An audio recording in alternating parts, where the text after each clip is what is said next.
ગાંધીનગરનું સત્યાગ્રહ છાવડી આંદોલનનું મેદાન બન્યું છે। સત્યાગ્રહ છાવડીમાં આરોગ્ય કર્મચારીઓ પણ વિરોધ દર્શાવી રહ્યા છે। 17 માર્ચથી શરૂ થયેલા આંદોલનનો આજે 16મો દિવસ છે। સરકાર બેઠક કરીને સમસ્યાનું સમાધાન લાવે તેવી રજૂઆત કરાઈ છે।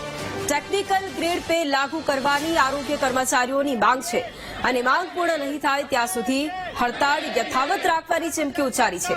પોલીસે વિરોધ કરતા ઉમેદવારોની અટકાયત પણ કરી છે।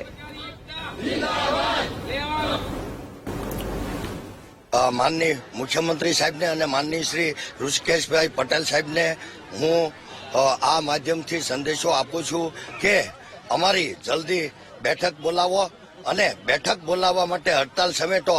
આવો હઠ 165 સીટની સરકાર ન કરે, સંવેદના રાખો અને અમારા મુદ્દા ઝડપી સોલ્વ કરો જેથી હડતાલ જલ્દીથી અમે સમેટી લઈએ, અમારા મુખ્ય મુદ્દાઓ સોલ્વ થઈ જાય, જે અંગેના જીઆર ઠરાવ થઈ જાય।